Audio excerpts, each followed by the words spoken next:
Very good. And now we're live. We're live. Yeah, I think so. Why not? Awesome. Awesome. It says your live show will begin shortly. And then it fades in to the real thing. Look at that. It's very fancy. Oh, it's kind of like my vision will be in 2 hours from now, fading in and out. There it is, faded in. Yeah, look at that. It's a picture of me going, but we're not there yet. Look at that beard. Holy smokes, I look like hell. And you can see where I stopped shaving altogether. So like the top part, like the straggly little whiskers that don't really have a place on your face, like homeless people in your town. I think during coronavirus, it's fine. I think everybody is. Yeah, it's acceptable now. Wearing this PJs during the day. It's my work outfit. Yeah. Yeah. A lot less laundry. True. Saving water. Yeah. No question. Yeah.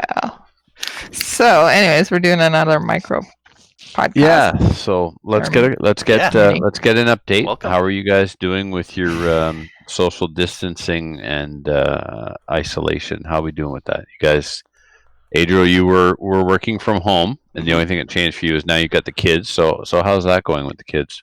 It's fine. They're doing their kid online thing these days. They started today, and I've been playing video games with IPSC shooter in your area there, Mr. Kane, and been playing lots of video games.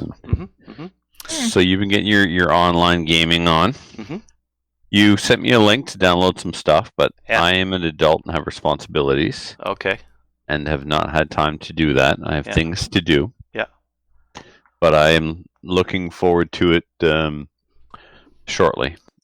And I suspect, Adriel, that you and our gaming abilities are somewhat on par. You would be mistaken. Oh yeah, you a shark? Well, no, but like I played quite a bit of first-person shooter. Oh, did you? Okay. Yeah. It's like I'm just getting ramped up on Tarkov right now, but I'll get there. Okay. Okay. Yeah. All right then. So you should start with Counter-Strike because it's popular, it's free, it's easy, it's very approachable. Get trained up on Counter-Strike. Yeah, and we'll get you in Tarkov there. Or at least like familiarize yourself with it a little bit, and then we'll jump into it. Or we could just jump into it right away. Oh no, that would just be frustrating, and then I would quit. It's like your first gun is an open gun. What were you thinking? After the show here, I can stream a game, and you can see what it's like. That'd be cool. Yeah. Not really. No. Not into video games. You can mod up AK-47s. Yeah. You can mod up M14s. Lots of modifying you can do there. I like to modify AR-15s, which we'll talk about on Thursday. But Kelly, I like your outfit. You're looking preppery. You got some camo on. Full on prep, yeah. Yeah, you got some plaid on. Mm-hmm. It suits you. So I've been prepping for prep by watching Doomsday Prepper. Yeah. And then the Hunger Games as well. Yes, that will tell you what it's like to be poor and hungry. That's for sure. I started reading a Diary of Anne Frank, just to try and get in the right headspace. Oh, okay. I was going to say to lighten the mood, but it's not. Go ahead. Well, I spent a lot of time upstairs. Yeah. In the closet. Yep. That's the books I should be reading. So, Kelly, what's changed for you? Nothing. So I literally have not seen anybody since Wednesday of last week. I saw my father through the door. That's it. I've been isolating myself. Wednesday? Yeah. So I've been not a single soul. Not a single person. No. Wow, man, just you and the dogs. Just me and the dogs. I have been working. I'm working, right? I've been working from home, but I've basically been working from about 8 in the morning till about midnight, 1 o'clock in the morning. So I haven't been going out. Uninterrupted work time. Fantastic. Exactly. Well, you say that, Adriel. I think we talked about it on one of the shows. I can't keep them straight anymore. I don't even really know what day of the week it is. And it's today. It's today. Today is my new favorite day. Today. So, anyway, talked about my master's. I've applied to UNB to take a master's degree, and in counseling because I'm a good listener. Shut up. So The Don't deadline ask us is. for a reference. Are you interrupting me right now? Yeah, Stop it. awesome. It's not your turn to talk. Listening skills is something I'm going to take a class in. So, anyway, the deadline's tomorrow. So even though the pandemic is going on, like I need to know, right? So I touched base with 2 of my 3 references. The first person that I reached out to, man, within 10 minutes of getting the email from UNB, they got everything done, and 20 minutes later they emailed me and said, "You're good. I sent everything away," and they touched base and confirmed and stuff. I was like, fantastic. So I hadn't heard from the other 2. And so I sent them touch base with them, and one guy is like, "Yep, I did it. I did it already, and good luck." And then another guy, a week ago, I sent him an email. I was like, "Story's taking way too long." Anyway, right before the show tonight, I got an email from UNB saying we're missing a reference. Tomorrow's the deadline. Oh shit! Really? Tomorrow's the deadline, and you tell me now you're missing a reference? Like, you couldn't have told me 48 hours, Anyway, so I sent him a text, and he's like, "But I did it." And luckily, he knows everybody in that system. He knows the individuals there, so he has direct line to UNB, to the admissions office. So he's going to touch base tomorrow. I bring this up because this whole working from home notion that Adriel brought up, my first class, Adriel, is an online class. Perfect. Which, yeah, man, like, screw online gaming. So I'm hoping that you'll be able to log in from online. I'm finding right now, for me, for work, I logged on this morning at 5 a.m. to upload my reports because the VPN is just overloaded, bogged down when people are using it. Is this now? I don't. You're talking That's fancy company internet specific words. Yeah. Okay, good. Yeah. There you go. So, but I'm wondering about UNB. A lot of the other non-company specific services have been under considerable load. I mean, like, I'm trying to work today like any other day, and there's a million people out there streaming Tiger King or something on Netflix, and and ruining my internet. Which, I mean, fill your boots, but it's making the internet a little bit busy these days. Yeah. And then charging us more for it. I'm still pissed off about that. Yeah. Gotta get your Tiger King though. I haven't watched it yet. I'm not going what? to. Oh my God, Kelly, you have to. You have to. Okay. Making a Murderer was awesome. Evil Genius was awesome. This is and don't frack with cats was awesome. Yeah. It's right up there with them. It's as good as any of those, if not better than some. I get to live it every day. I don't really care. No. This is a new level of crazy, even for you. For you. And Kelly, there's going to be a season 2. I'm telling you. Yeah. So, how is it season 2? Trust me, there's going to be a season 2. They still got tigers, right? Yeah. Oh, I can't. I don't. No spoilers, right? No spoilers. So, okay. Adriel, when's the last time you left the house? Last time I left the house. Maybe like a week. Really? Yeah, last weekend. Yeah. It's been a week for me too. Oh my God. Actually, that's totally wrong. I go out every evening. I go out at 10 p.m. and go for a 5K run around my neighborhood and come back. I see no one. I almost don't even count that, Kelly, as leaving your house because you're still social distancing. You're not hanging out with people. You're just doing your thing, minding your business, and staying in your own little world, running around the block. Yep. So that's cool. I'm probably gonna go into the bush in like a week and go shoot something because I'm there. I've got one more week in me before I gotta get out there, and I don't care if it's -20. I'm gonna go shoot something. Can't go to my ranges, so I'm gonna find some spot in the bush. -20. Are you guys not warming up yet? It's -10, and we got a snowfall warning right now, and it's gonna be -16 tonight. It was +10 in Halifax yesterday. Yeah, here too. Alberta.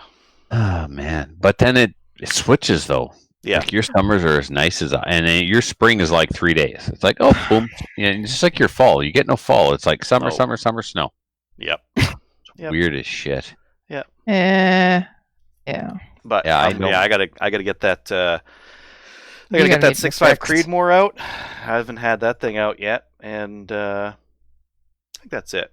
I gotta just need to get that guy out. I gotta reload for it. I need more ammo for that thing, and that stuff is like before they had like 200 rounds for $200 of 6.5 Creedmoor. I think Tenda had a deal like that. Not anymore. It's all gone. No. I mean, if you're gonna do a boutique caliber like 6.5 Creedmoor, you might as well reload your own. I mean, it's not like generic 30-06 here. It's not boutique anymore. Come on. Oh, it still is. Come on. No, they've got like 4 different brands of that stuff at Cabela's. Cabela's. It's not boutique anymore. No, it's not. I don't know, man. So Edmonton, I'm looking at the weather for next week. Looks like sun, and plus temperatures like 4 and 5. Ooh, so you know what? Fancy. Yeah. But then again, it's Edmonton, and it's a week from now. Yeah, so it's going to change basically. Yeah.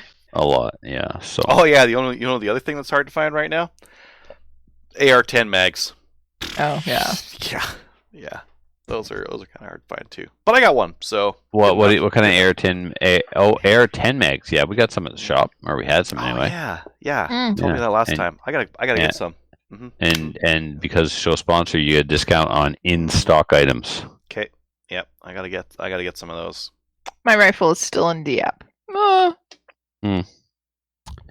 Anybody looking for a Maple Ridge handguard, either 15-inch or 17-inch, or a Leupold Mark AR 1-4 scope with a Burris quick detach mount? Hit me up. I got some stuff for sale.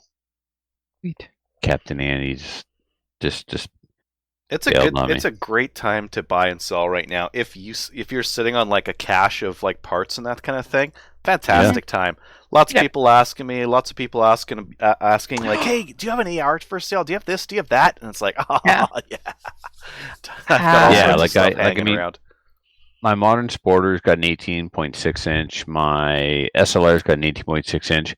They both weigh less than my STI 3-gun rifle. So I don't need 3 ARs or AR type platforms with 18+ inch barrels. So I'm taking the barrel, the handguard, the comp, the gas system, and the scope off of my STI 3-gun rifle, and I'm turning it into a quote unquote duty style AR. Mm-hmm. Ben's the man. Ben sent me a link to a Maple Ridge Armory. I don't even think I told the boys. Yeah. Mm-hmm. Filthy knows everything. But the rest of the guys, I don't think they know. It was Ben, as we know, spends his days shopping with other people's money on CGN. He sent a link. What things does he do for a job? Because he's got a job. Yeah. I don't know if he's going to work. I don't know where he's at or what's happening. Shit, man. I hope he's still going to work. Well, he's still, shopping for you. Yeah. Well, I mean, even when he was at work, he was doing that. Yeah. He's not necessarily shopping for me. He's just shopping for. Yeah, you're right. Yeah. I buy almost 90% of everything that he sends our way. More than 90% more than the other guys. Anyway, it's a Maple Ridge 16.1 inch barrel with a gas tube.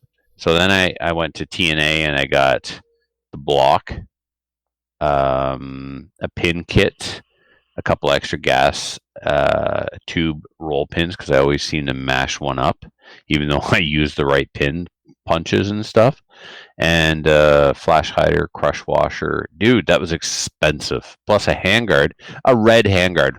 Who in the F buys a red handguard? Somebody during an apocalypse who has no choice. That's who. I mean, I'm going to take it straight to Denis and go sandblast this bitch and Cerakote it because a red handguard, really? Anyway, whatever. You're missing someone didn't opt for the red handguard when they got the red upper and lower. They left the handguard behind. Anyway, I forget what the length. It was like 13.5 inch or something on a 16-inch barrel. Should look not too bad. Anyway, here's what it looks like. You're kind of right, So anyway, I haven't heard back from the guy. Right? It was only $140 compared to like if you buy a real good handguard like Maple Ridge, you're going to spend $3 for sure. Yeah, but those are really nice. Really nice. So, speaking of really nice, I've got one for sale, either a 17-inch or a 15-inch, your choice. Hit me up, let me know. And if you need a loophole scope, let me know, because I'm turning that from a 3-gun rifle into a 16-inch rifle. You got too many. You got too many 3-gun rifles. Mm-hmm. Like I have one 3-gun rifle, and I shoot a lot more 3-gun than you do. Exactly. Right. So right now, tough call between them. Probably going to go with the SLR. It's still the lightest weight. It's got a 1-4 with a little fire dot in the middle reticle. That would be my go-to. It's pretty trimmed down. Then would be my modern sporter. So, but my modern sporter will be my 7.62 x 40 WT. Okay, cool. So let me just check. I wrote some notes here to kind of keep us going. Okay, so next, what have you guys done, if anything at all, in regards to preps? For ammo, Prepping, guns. Preps, food preparation, ammo, staging, caches. Are you guys doing caches yet? Are you like storing stuff around the city for when you have to bug out and evacuate? You can just stop here and get a cache of stuff, so you don't have to leave it all. You could just leave. No, actually, no. Caches are important. Caches are important, but I have kind of caches at places already. So you have your caches set up. Well, they're just kind of. So you have what I'm saying is, around. I have strategically. There's places that I'm going to be going to if anything shit hits the fan, basically. Well, those are bug out locations. I've already set that up. Yeah, and there's food and different things there, and there's also ammo and stuff like that. Oh, okay. No, a cache would be somewhere you would hit along the way to there. No. Okay, so you got your bug out location set up. Right. That's cool. Adriel, what have you done for preps? Just played online video games with Jeremy? Yeah, played online video games. I loaded all my mags. I looked at some 9mm bullets to reload into some just bullets. Just the bullets. Projectiles. Just the projectile, yep. You just saw them? I saw them. Yeah, I saw them online. I had them in my shopping cart. And I was like, I already got 2,000 rounds. I don't really need 3 or 4. So let me jump in for a sec there, Adriel, because there's an important email that came into our show email that's worth bringing up now. It's so important. It's too important to wait until Thursday. So we've been talking, me in particular, going, panic buy. Lead comes from China. Yep. There's no lead smelters in North America. Yep. There's no lead coming from China. Start buying stuff now. Well, we done been educated. Someone emailed the show to inform us that most of the bullets, or if not all of the bullets that are manufactured in North America, the lead that they use comes from locally sourced, recycled car batteries. Oh, neat. Okay. Yeah. Now, I know AC Delco, all of the lead that was produced at my local lead smelter in my region, all the lead went to AC Delco. And all of the silver, because silver is a byproduct of lead, where you find lead, you find silver, used to go to Kodak because Kodak used silver in the production of their film. Million years ago, the film, yeah. So now who buys that silver? I don't know. Well, no one, because the smelter's closed. But anyway, recycled car batteries. That's awesome. So that's a lot of recycled car batteries turned into bullets. So until all the recycled car batteries are used up, not many people driving these days, but okay. we're good for a while. Yeah. I looked at what I've got for 6.5 Creedmoor components because buying the ammo by itself was expensive, and I got enough of that. So I got enough to make like a couple hundred rounds of that. So I might make some of that. That's more to try out my new gun, though. That's not like any particular prep or anything like that. I've got more than enough hunting ammo and a few thousand rounds of 223 and that kind of thing. What's that? What do you got chambered in 6.5? That Matrix Aerospace you did. Maple you Ridge really did. You did that. Kit. Absolutely, I did. Yeah, I wanted the better cartridge. All right. Yeah, it's a sweet gun. I'm not saying it's not a better cartridge. I fully admit the 6.5 Creedmoor ballistically outperforms the 308 all day long. Yep. And yet here you are struggling to find 6.5 Creedmoor when I have. Oh, I must have 1,000 rounds of 308 downstairs. Yeah, No, I but don't. 308, right? How popular is that? It's That's been the around whole forever. point, Kelly. And That's forever right. in 2 days, right? That's right. 6.5 is now the new, right? And I got all both. the opponents are I got getting. both. I got lots of both. Getting- I got a couple of guns in both of these different calibers. I'm good to go. Now I'm gonna have like a couple hundred rounds. I'll just make them myself. I'll just have to assemble them, and I'll have enough for Get the some kids. hunting ammo. 223, kids 308, are, 30-06. That's all a man needs. Why? You don't need the 30-06 if you got the 308. They do the same thing. Those are over. That's No, overlap they there. don't. No, they don't. You're applying that old adage of the 308 will now do what the 30-06 used to. Well, that's because of the new construction of bullets, and that's because of the new powders on the market, right? Well, if the 308 game got bumped up, guess what, Buttercup? So did the 30-06 game. But do you need the extra stuff that the 30-06 is giving you? Because the 30-06 is giving you extra energy that's going into the hill behind the deer. What if the deer is further away? How far do you need to push that bullet before you really care about the energy? Listen, 100 meters, if there's a moose standing at 100 meters, I still want to shoot him with a 30-06 Okay. rather than a 308. Okay. That's all it's going to be at in New Brunswick, anyways. Yeah. Well, I would- maybe like, 300, Kelly. I would push that 308 with a 180 grain bullet or something like that way out to like 200-300, and it's still going to work on that moose. Not as good, though. Not as good. Ah, But, I mean, if you're going to go 30-06, you might as well go 300 Win Mag. Are you getting sick? Yeah. Am I getting sick? Do you have a sore throat? You- Do you have a fever? You got a little sniffle going on there. You okay? I got allergies, man. I'm drinking. It's, Okay. you know. Just checking. You want to come check my temperature? Then we'll know for sure? Yeah. There you go. You finally get to see somebody. And get sick at the same time. Yeah. Right. No, thanks. Yeah. No, I'm good. If you're coming all the way to New Brunswick, we're doing it rectally. I'm just saying. Well, I think you guys will be happy probably with the news today that in Italy there's gangs roaming the streets, trying to rob places and looking for food desperately. Let's talk about this. This is one of the results of what a shutdown will do. Well, I mean, there's a certain lifestyle in Europe. They don't have huge refrigerators. They go to the market every day. Italy, France, those countries are really big on that kind of lifestyle. The French just go around with a baguette in their backpack, like they eat bread all day. And that's pretty much all they live on, and cheese and wine. But it's a very different lifestyle than North America, and there's no such thing as a Costco and buying in bulk and keeping stuff for long periods of time. It's just not how they live over there. And here they are. You're told all the shops are shut down. You're told you can't leave your house. Yes, it's only a matter of time before you run out of food. And are you going to steal food by yourself?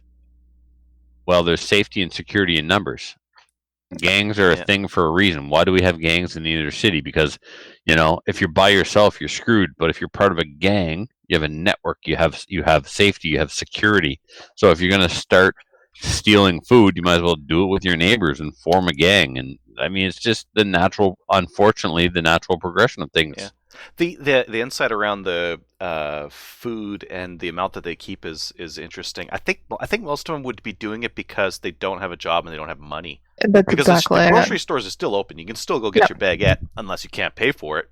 And now what do you But do? it's the fresh, like in Italy, everybody's going to be able to make or know how to make, or they're going to have the ingredients to make certain things. And same with France. They're going to have certain things in Germany, and all of those countries will have. It's a standard, but it's the fresh stuff, and you're absolutely right. It's going to be the same thing here. People are not going to have the money, so they're going to. It's happening. Lack of opportunity. Lack of opportunity is going to cause issues. And what we're also seeing is actually some places right now, because stores are shut down, people are actually starting to break in and robbing them as well. Just because there's no security, there's no nothing. Petty crime is going to go up for sure. Companies, absolutely, yeah. Oh yeah, businesses are shut down. People are going to be like, hey, that shit's unattended. I'm going in.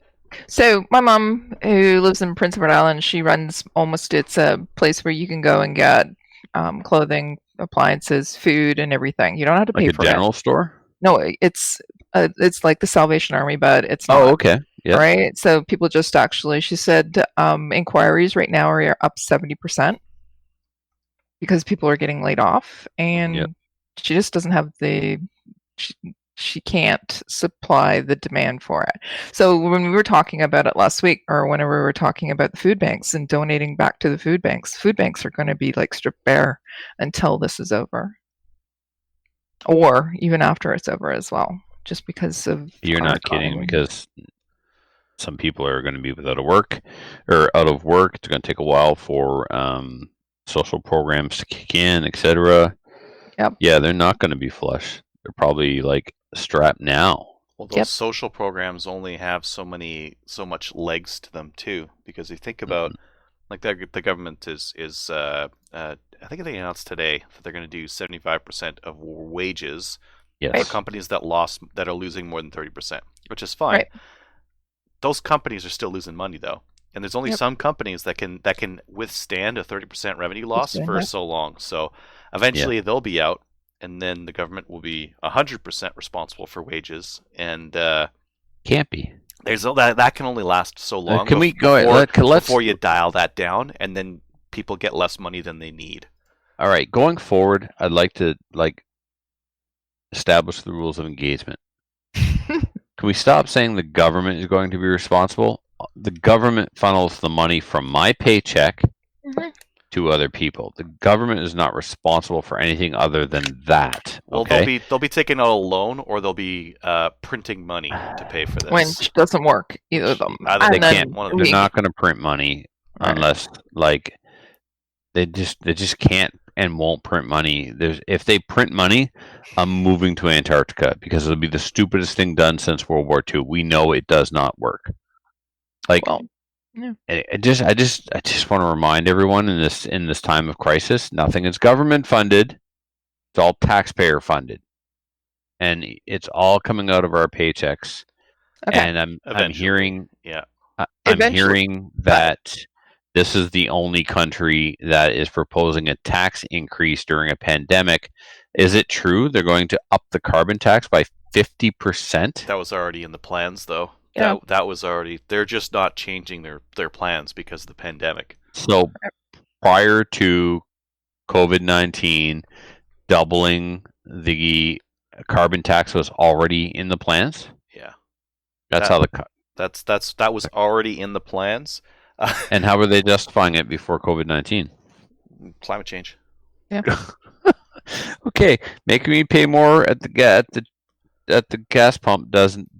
It's even worse. Like at least at the gas pump, you can choose not to drive. Like in Alberta, no, you can't choose not to drive. We don't all live. You could choose not to drive. Asshole! I can't walk to work. It's a 20-minute drive. You dick! How the fuck am I going to get to work? I can't choose not to drive. Just get on your bike. We don't have a GO train. Come on, Trevor. Just bike there. Don't worry about it. A bike there. Bike to hell, moron! It doesn't work like that. You can't choose. Get up 2 hours extra early, and just go and bike. Yeah. Okay. Well, I mean, like, I guess I could choose not to heat my house with natural gas too, because that's really going to get nailed with what other options do you have for your home? Zero. Nothing that's like economical. Nothing that's like, because it's cold here, right? Right. Yeah, electricity. You're going to get screwed. All right. So I'm going to move back to the homestead. It was a 2-story, 150-year-old farmhouse with a wood stove in the kitchen. I swear to God, the first 3 years I was married, that's how we lived. We lived in a 150-year-old farmhouse with a root cellar and a wood stove in the kitchen, and you had to keep the fire going all the time. Mm-hmm. You're right, Kelly. It is perfect right now. And my Buggo location in 1999, when Y2K was coming and we all thought the world was going to end, and I was buying a bunch of canned food. I was a student living in an apartment university, stocking up for 2 months before on canned food, bought a battery-powered radio, and my plan was get in the car and drive there, because my logic was that place was built and designed to be operated before electricity, so I can keep that thing going without electricity. And anyway, you're on a farm. There's acreage with lots of hardwood. Cut your fuel, heat up that, but that's not, it's just not. Okay. No. So I'm going back to what you were going to say, what you were saying about government taxes, etc. Right? About you funding. You're absolutely right. We're funding this. It's going to be the people who are working that's funding this. You got to think about that. There's right now the prediction is 30% unemployment rate right now, or going up to 35% over the next little bit. That is like Depression era unemployment, and essentially you and I, who are I'm going to have a job. I'm lucky. So am I. Right? But I'm going to be essentially the working poor to fund these programs. That's right. And I can't do that. I sent something to my MP stating that. I said, good for you. You can't do this. You can't go in and give carte blanche, basically, because I can't afford it. I can't afford to live now. Imagine what's going to happen, in 2 years from now, when you still have this open bill where you can take, taxes and just blow them through the roof. I can't afford it. I couldn't afford it. No, I mean, you guys, listen, Campbellton is a shit place to live. But because it's a shit place to live, you guys have been in my house. You see my house. Nice house, right? It's not bad. Yeah, my mortgage is less than $600 a month. Because it's in Campbellton. Adriel's like, Adriel just blew a gasket, right? In Alberta. Yeah. Well, I was lucky when I bought when I did, because mine's pretty cheap too compared to. Like we. I live in Ontario, and it's stupid. Go. Yeah, when we bought this, when we were house shopping, we called around for insurance, and the insurance company called us back and said, "Yeah, we need to check some numbers here. All right, what's up?" Well, the house you want to buy is $93,000, right? Yes. Well, based on the square footage, if we had to replace that house today, it would cost $486,000. And well, how could you be buying a house that big for $93,000? And I just said, "Lady, do you know where Campbellton, New Brunswick is?" And she's like, "No." Well, there you go. And that's how I can buy a house for $93,000 that has a replacement cost of $486,000. Well, we're not insuring it. Well, dummy, give me a premium on the replacement costs for $486,000. I'll pay it. Well, can't do that. Our premiums are designed on what you pay. Well, that's an asinine system you've got there. Shouldn't you be charging me for what it costs to replace the house, not for what I paid for it? Well, sorry, sir, can't help you. Yeah. All right then. Anyway, we ended up going through a smaller local firm, thankfully. Otherwise, how could you get insurance around here? Especially since, the next town over, they burn their houses every 6 months, so they get new ones. Yeah. I lived in New Brunswick. Remember, down in Armagh, Majorville, Sheffield area? Holy jeez. Even there, though. Maybe not there, but yeah. Flood. Yeah. Redrickton. Yeah, and everybody still builds on the floodplain. I know, it's crazy. Oh, man. I don't know. It's beautiful. I didn't know it's going to flood. Yeah. Oh, okay. You're an idiot. You live on a riverbank. You didn't know it was going to flood. They do the same thing in Calgary. Yeah. What's that, Adriel? They do the same thing in Calgary. Build on a floodplain. Complain later when it gets flooded. All right. So, anyways, before we go to the topic, have you guys done anything kind of gun-related since last time we spoke? Gun-related? No. I'm still waiting for my guns. No. This is so going live works when you get texts from listeners going, "I paid $60,000 for mine and it came with an acre of land." Where at? I need to know. Who? Yeah, where at? I need to know. Oh, Dundee. Oh, okay. Beautiful home too. That's awesome. Yeah, 2-car garage, like 4-bedroom, got a bar in the basement. It's amazing. All right, you guys do anything gun related? No. No, not really. Losers. When did we talk? Thursday. We gotta work. You're working from home. What else I did I work do? every day. No, I haven't done anything. Nothing. All right. Oh, I have a shooting date, but I'm gonna wait till Thursday to talk about it. Oh, fair enough. That's good. All right. I know They talk Adriel. about shooting sometime. Adriel's not a prepper, and he gets butthurt when we don't talk about gun stuff. So I thought I'd better, give him the opportunity.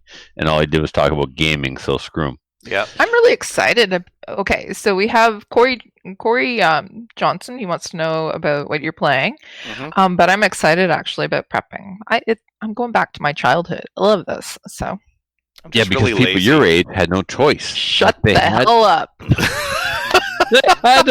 They had to bottle preserves. Preserves, my God, do you remember? You preserves? Yes, that's what they called it. They would bottle vegetables and make jams. Yep, preserves. Oh my God. Crab apple jelly. Yeah.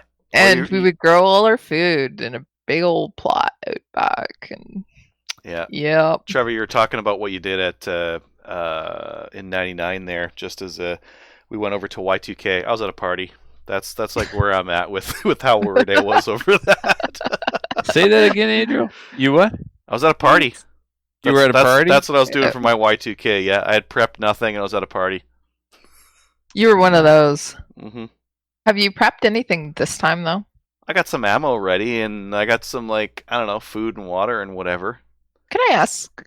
Mm-hmm. So how much water do you have? Because you have a family. I don't know, like 40 liters. Ooh. Jesus. We got snow, and if I completely run out of water, I drive an hour and a half, and I'm good. Fine. Yeah. I have 200 liters for myself and the dogs. Oh my God, Kelly.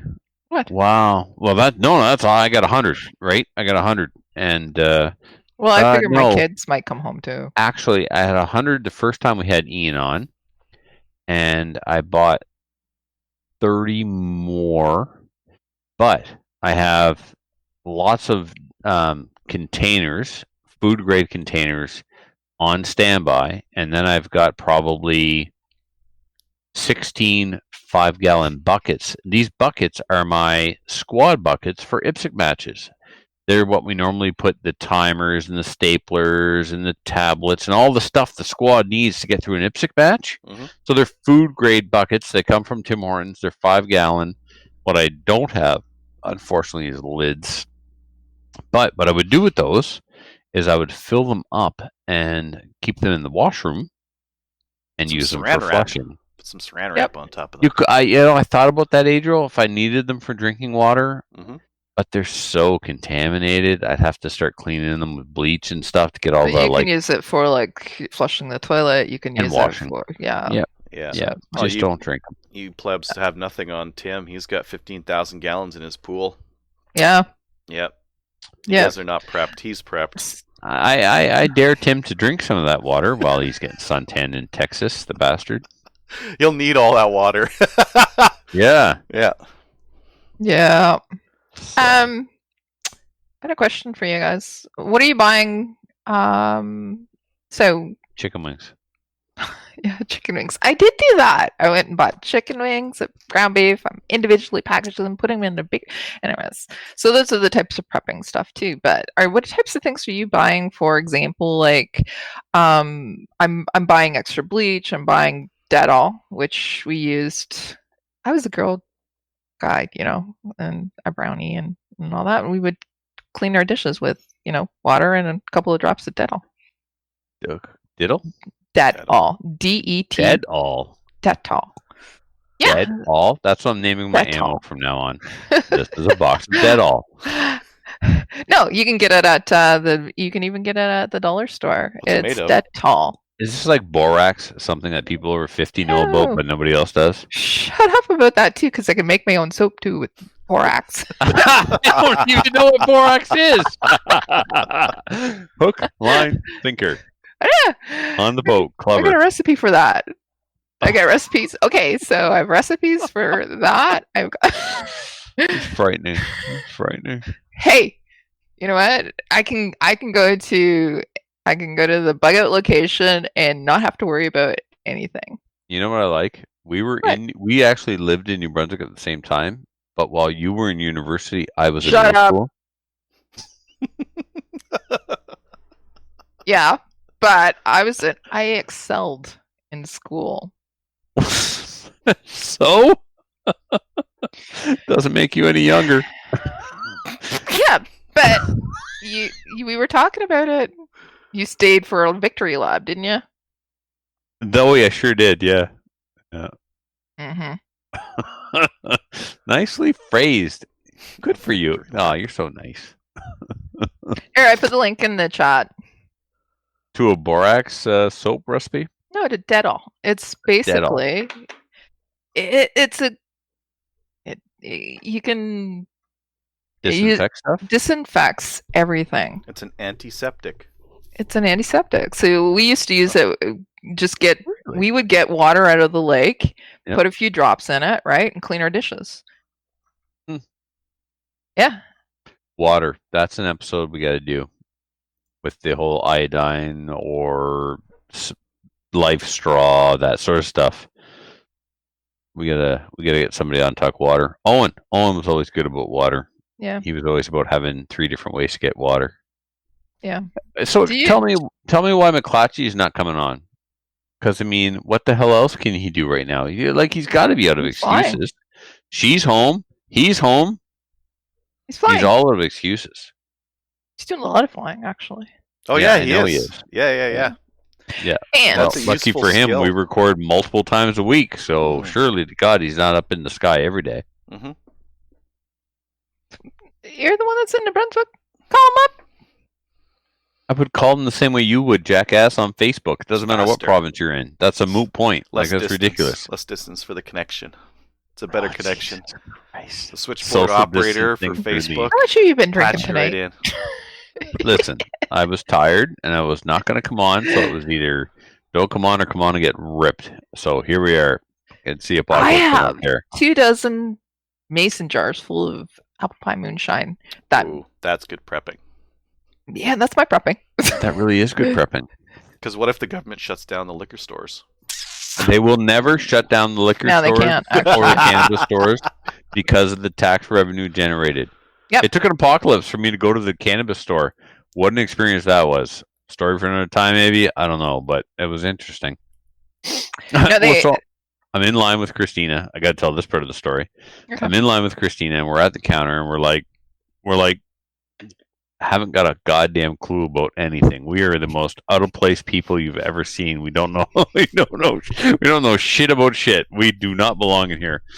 I look over my shoulder. I see this dude in line, and it's like, they only sell marijuana, right? Like, this dude is methed out, cracked out, heroined out. I looked at Christina like, don't look around. Don't look back. What's she do? She looks back. Don't look back. But the guy back there at the door right now, he's here because he needs to be. You've just seen this guy. Was he twitching? Oh, pretty much, man. Like, I thought his skin was crawling. Like, he looked like shit. Like, one look at him should have made us just leave. Is this what happens when you get an edible addiction? I don't. Let's get out of here. No, it's another addiction. I'll tell you what, though. I've had a sore back for months. Oh, dear. And it's been on and off and on and off. And I thought it was heartburn from the high-fat keto diet because it's always right between my shoulder blades. Like, I've got 2 herniated discs in my lower back, and I actually blew out a disc once and was hospitalized and the whole 9 yards. I know what back pain is. And this pain between my shoulder blades is nothing like the pain in my lower back from the spinal stenosis and the ruptured disc and stuff. It's totally different. Holy geez, you're old. No, you're old. I'm beaten up. Motocross, BMX, skateboard, downhill skiing, bar fights, whatever. I've been beaten up. Anyway, Kelly, so you're standing in line. No, you injected one marijuana and your back pain went away. Right. The CBD oil, Adriel. Oh yeah. I started taking 20 milligrams of CBD oil a day, 10 in the morning and 10 at night. You sleeping? And within 2 days, that pain in my back that was causing me to have to stop reloading, they would hit me at the shop. I was like, it's got to be food related, right? I leave work, I go to the shop, right around supper time, it would hit me. I wouldn't eat at the shop, but when I would eat, it would go away.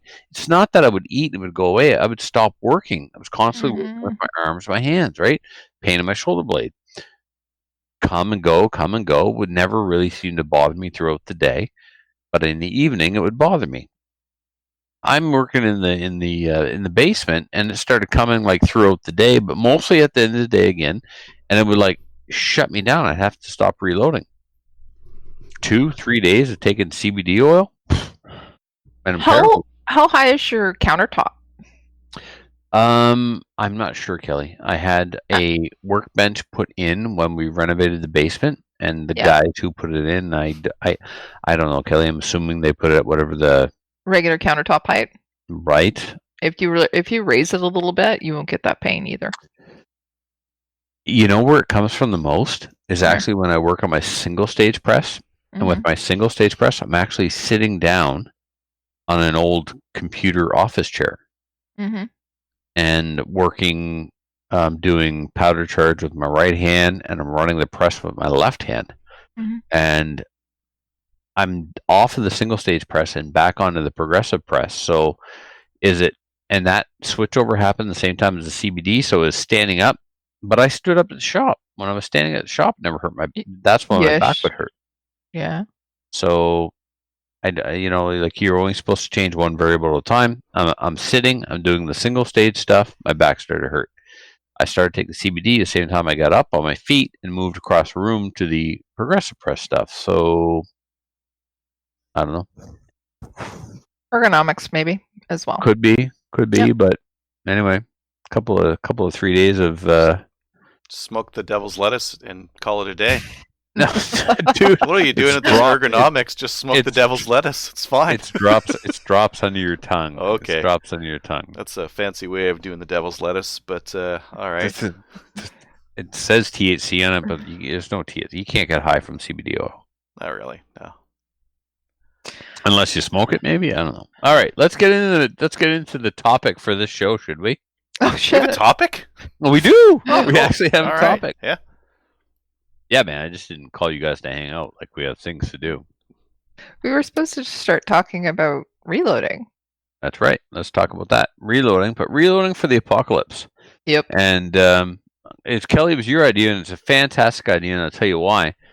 As someone who reloads as a hobby for competition, for precision, for his quote-unquote target rifles and hunting rifles, I do a lot of reloading. But never more than I have since all of this social distancing and isolation thing has started. And definitely, I have changed a few things. Things that used to matter because of OCD suddenly don't matter anymore. And some things matter more than before. So let me explain what I mean here. So right now, I can't speak to everyone else, but I'm reloading in bulk. Okay, so I am processing hundreds, if not thousands, of pieces of brass at a time, and because I'm processing so much brass, I am skipping certain steps. And brass prep, there's a little bit less brass prep. So, for example, my bolt action 308 brass. It doesn't take. So, you've got to lube your brass, you got to resize it, and you got to trim it. Now, after that, there's other things you can do that don't seem to matter right now. I would argue that you might even be able to get away with not trimming it, unless it's too long and it's getting into the chamber. So, Adro, you're not wrong. There are tolerances. 308, for example, minimum 2.005, maximum 2.015. All right. I've reloaded so much, I have those numbers memorized. So you could simply resize all of your brass, set your calipers to 2.015, and check each individual piece and skip the trimming process. Heck, if it was just for a bolt action, you could just use you could neck size them, call it a day. Only, Adriel, if that brass was fired in your gun. If you have a bunch of brass that you've been accumulating over the years that you picked up at the range, you don't know where it came from, you must full length resize. Correct. Yeah. If it's for your gun, you're going to neck size only anyway for a whole pile of other reasons. So unless you want interchangeability, like if you want interchangeability with other 308s, then you full length size everything. Pop a bullet on. You might trim because you want to crimp to the bullet if you're going to run it in the semi-auto. For a bolt action, you don't even need to crimp though. You could just put the bullet in there and call it a day. Well, Adriel, okay, a couple of things there. I don't crimp for some of my semi-autos because of the bullet. If a bullet doesn't have a cantilever, I don't crimp because there's no point. Interchangeability. The only time you're going to neck size only is if that ammo that you're loading is going into the gun that brass came out of. Otherwise, you're going to full length resize anyway. So if you have a bunch of brass, let's say you got a bunch of brass, Adriel, that you picked up, collected over the years that you suddenly have to turn into 308, and you want to save some time and not trim it, then you set your calipers to the maximum trim length for 308, and after you resize it all, you set up at your trim station, you take a piece, you measure it. If it goes through the calipers, throw it in the bucket to be turned into ammo. If it doesn't go through the calipers, trim it, then throw it in the bucket after you chamfer and deburr. So you're never going to get away from trimming completely, but you could go with that tolerance, right? There's a tolerance for a reason. 0.005 is the minimum, 2.015 is the maximum. Set your calipers to that, call it good. And this will work especially well if you're working with a bullet without a cantilever. If you have a bullet with a cantilever, then you've got to adjust your seating depth because if your seating depth is adjusted to seat a bullet into a case that is trimmed to the minimum length, it won't crimp properly. If you then suddenly put a bullet into that case that is the maximum length, your cantilever is not going to work. You know what I'm saying? Well, and that's where you run into the situations where you crimp and you bulge out the shoulders because the case was too long for what you had set. So that's right. If you're gonna crimp them, you might as well trim them all to the same length because otherwise it makes crimping a pain in the butt. Exactly. Yeah. So if you are loading for a bolt gun and you're not going to crimp, this system that we're describing works great because really it doesn't matter how long the brass is if you're not crimping it. But what Adriel said about bulging out the shoulders, what he's referring to is, let's say I've got my crimp die set for the minimum length of 308 brass of 2.005. So a piece of brass comes up into the body of the crimp die and it is trimmed to 2.005. It will crimp, no problem. But if the brass is longer than 2.005, it's going to, the mouth of the neck of the case is going to strike the body of the die and be pushed down sooner than it's supposed to. And what happens is it pushes the case neck down, which then pushes the shoulder out, creating a lip or a ridge that is not going to chamber into your gun. And it looks real stupid too. Yeah, and no one cares what it looks like. It's just not going to work. So that's one thing you can do for a bolt gun. If you're shooting into a semi, if you're shooting with a bullet with a cantilever, you do have to trim them all the same length. So if you're using a hand trimmer, God love you. I hope you're not trimming a whole lot because it's a very time-consuming process of chucking up the brass, trimming it, taking it out, throwing it in the bucket, those lead putting ones another are a one pain in. in the butt. like those Lee Pilot ones. You can do a bunch at the same They're time. so garbage. They're garbage. They don't last. If somebody's going to be setting up for all of this, what are some of the things that you're recommending that they got? Like, hey, get your hands on a World's Finest trimmer. Yeah. The thing about the World's Finest trimmer is, I'm going to try and make this as quick as possible. The World's Finest trimmer measures off of the shoulder. So you take a piece of brass that has been full length resized and the shoulder pushed back to where it's supposed to be according to Sammy spec. You drop the trimmer on it, and it sits on the shoulder of the case. The trimmer works with a end mill.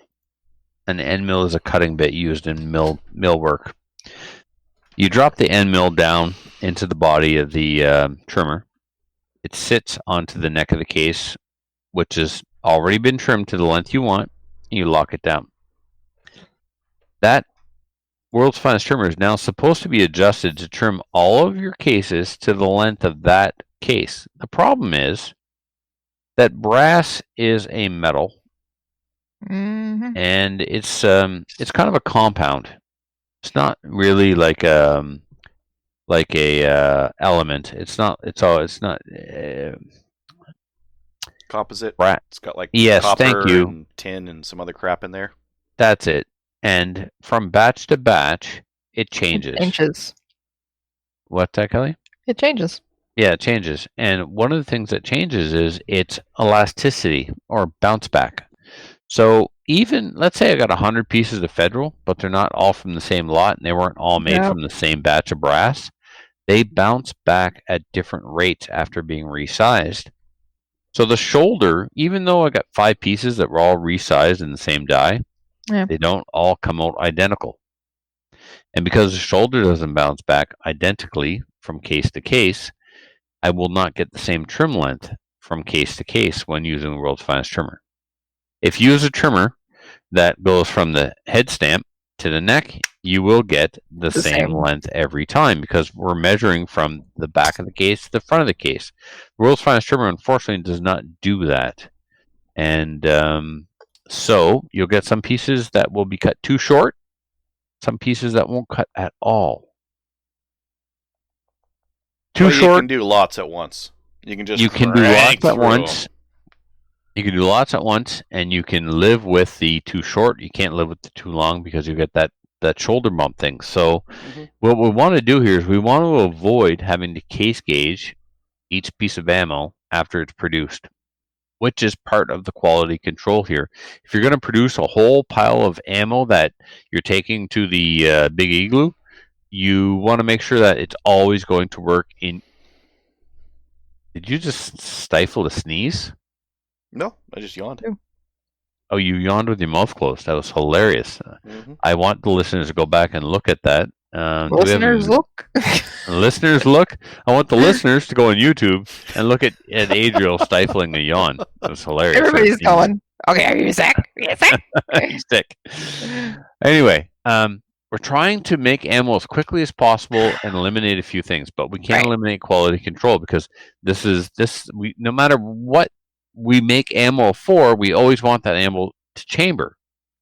And I case gauge stuff. Like right now, I'm going through 2,000 rounds of 45 ACP, doing the plunk test. The plunk test is the poor man's test. It's the hobo test. It's when you can't afford a hundo that does 100 at a time. What do? You take the barrel of the firearm that ammo is going to go in. You remove the barrel from the firearm. You drop them in one at a time. I did 500 today and wanted to kill myself. It was so awful. What you do, you take a tablet, you set a tablet up on your workbench, you put it on Netflix, you go 1, 2. Oh man, it's asinine. Anyway, yeah. So some of the things you can skip though, you can skip turning necks, you can skip deburring flash holes, you can skip uniforming flash holes, you can skip uniforming primer pockets. This is not necessary for what we're doing. If we're loading bulk ammo for plinking, for having 1,000 or 2,000 or 3,000 rounds of something on hand, you can skip these steps because those are steps needed to try and get sub MOA. So like skip all those steps. So brass prep, you can cut some corners, but you got to make sure the overall length of the case is within the specs, especially if you're going to crimp on a bullet with a cantilure. You got to make sure that brass you've never fired in your bolt action gun has been full length resized. You got to get the lube off those cases. You still have to do all that stuff. Okay. Progressively resizing is wonderful. It speeds up process if you have access to a progressive press. The other thing is no fancy powder charges. And what I mean by no fancy powder charges is you take a bunch of you're developing a load for your gun.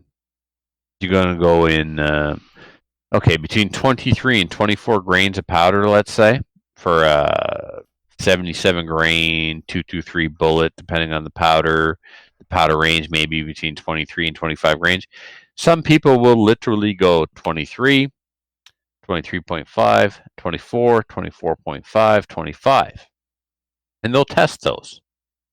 And then, let's say 23 is good, 23.5 is better, 24 is bad. They're going to go back and they're going to go between 23 and 23.5, and they're going to load 23.1, 23.2, 23.2 or 3, and they're going to load 5 of each at 8 increment to really narrow down the optimal powder charge for that bullet, for that gun, for that node, to get the best harmonics out of that barrel. We're not doing that now. Okay? We're going to go with, let's say the max charge is 24.5. We're loading 24.5. Or if it's 27.2, we're loading 27. If we don't have time to get to the range and test stuff, I'll give you a prime example. I took my a bolt action gun and a semi-automatic gun to Filthy's range a week ago today. And I started with the max charge on both those guns. And thankfully, the max charge was the most accurate. And the max charge for both ended up being a round number. It was like 26 grains for one, 43 grains for the other. Done. Done. Yeah. Go home. You adjust your powder measure to throw a nice round number, 23, 46, whatever. You know, if you get... Normally, when I'm loading ammunition and I want 46.1 grains of powder, that's all I will accept is 46.1. Right now, 46 is good. 46.2 is also good. Your OCD is not out of control with it? Nope. There's no time for OCD right now. 46.2 is better. 46 is good. 46.2 is better. Get that little extra stank on it. No, not necessarily.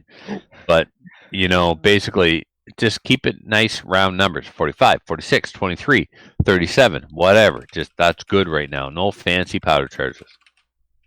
And as I said earlier, trim lengths, close enough. Find your minimum, find your maximum, resize your cases, and, you know, you got a choice. You can set your trimmer and throw it all in, either cuts or it doesn't, or you can take 2 buckets, take your brass, measure, this bucket needs to be trimmed, this bucket does not.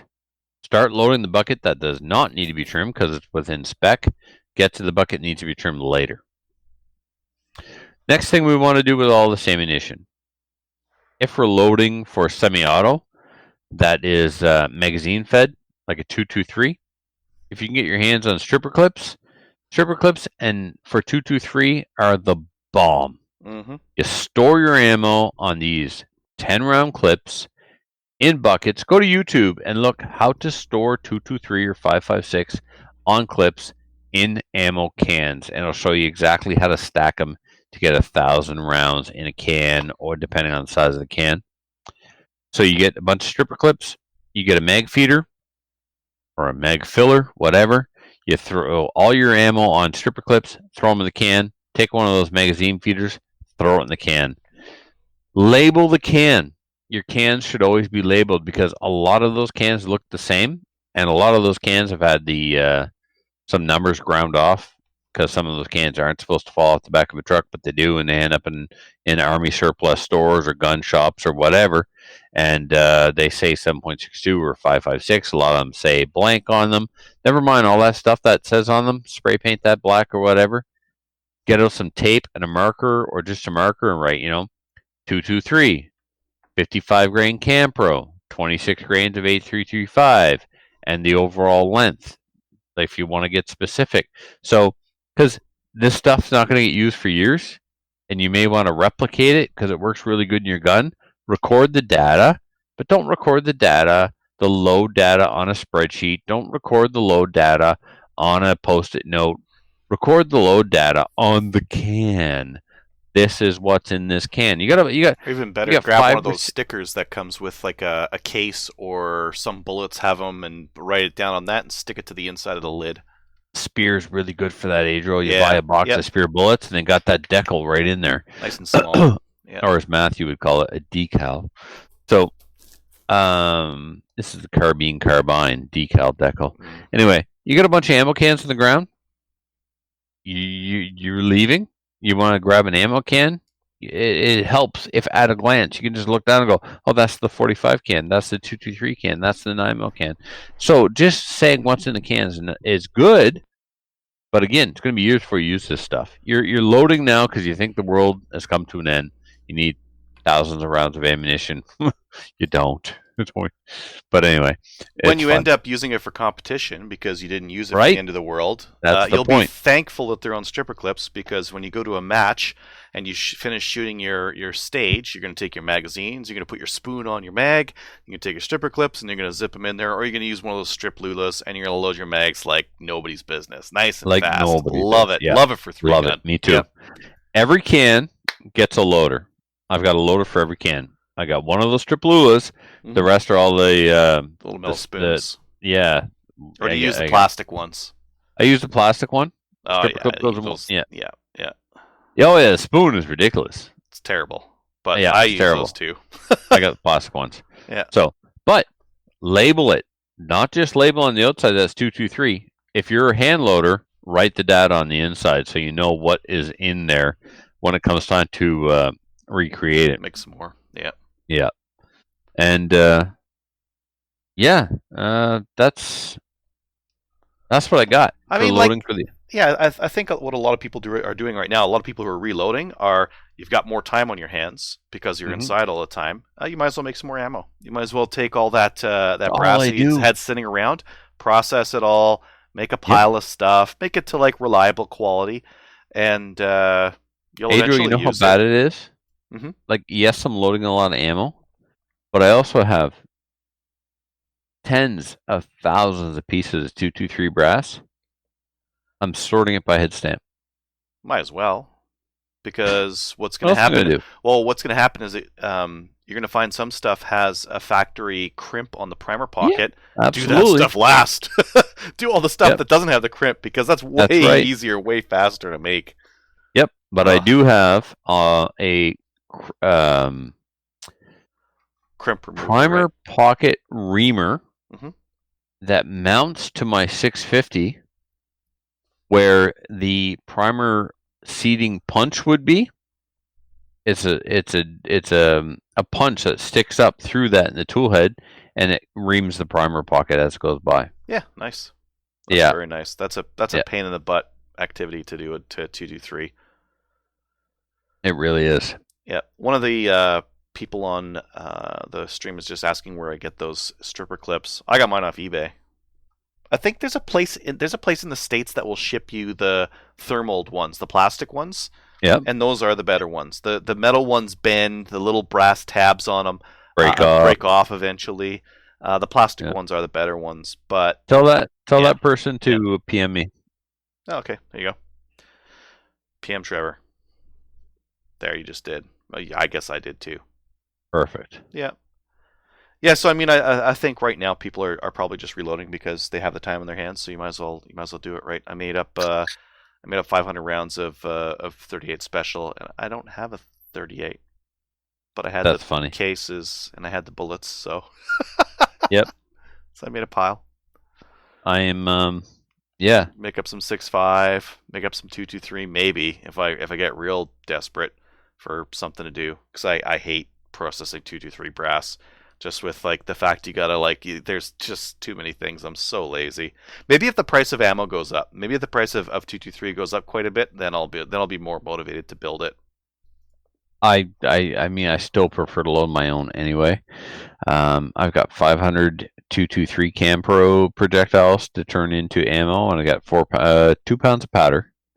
So hold on. I think I got 2,000 Cam Pro 223 that are just sitting in their boxes waiting for me to do something with them.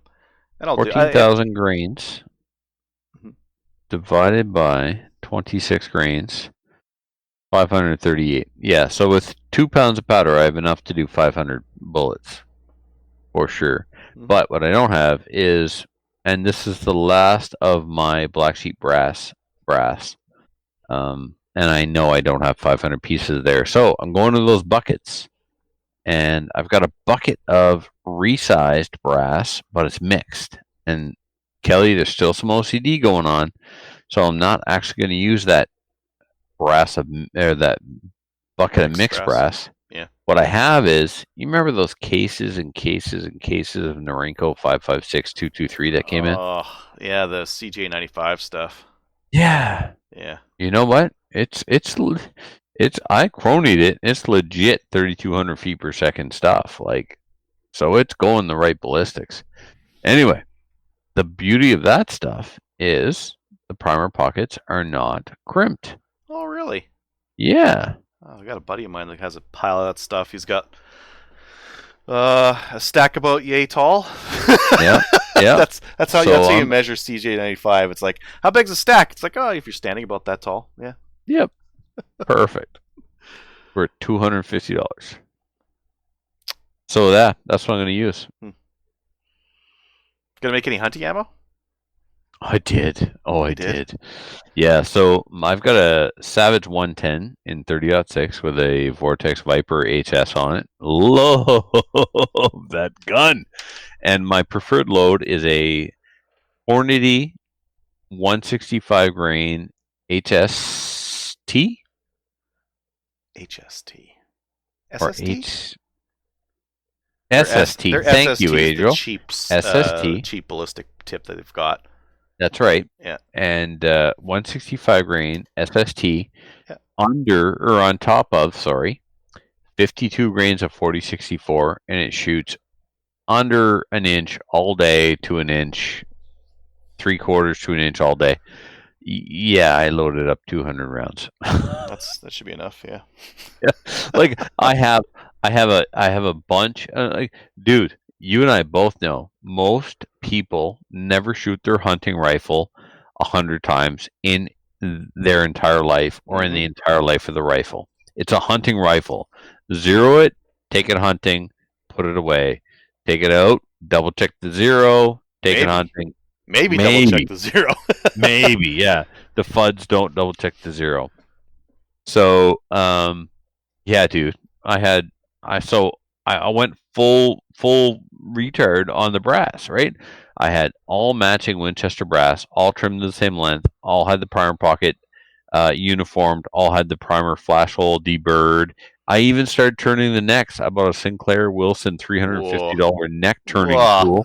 I know. So I got a bunch of match grade 30-06 for my hunting rifle. But when all this started, it was like, yeah, where's my 30-06 brass? This is a Remington piece. This is a Winchester piece. This is a Federal piece. I don't care. It's an Imperial. It'll plunk a moose from 100 yards. Absolutely. I have 3 lifetime supplies of 30-06 for that gun.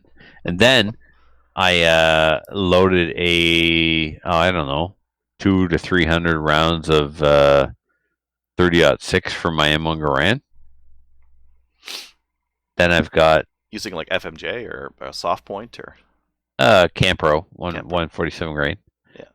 Then I loaded the other 300 for my either M14 or my Stag 10 147 grain Campro 308s.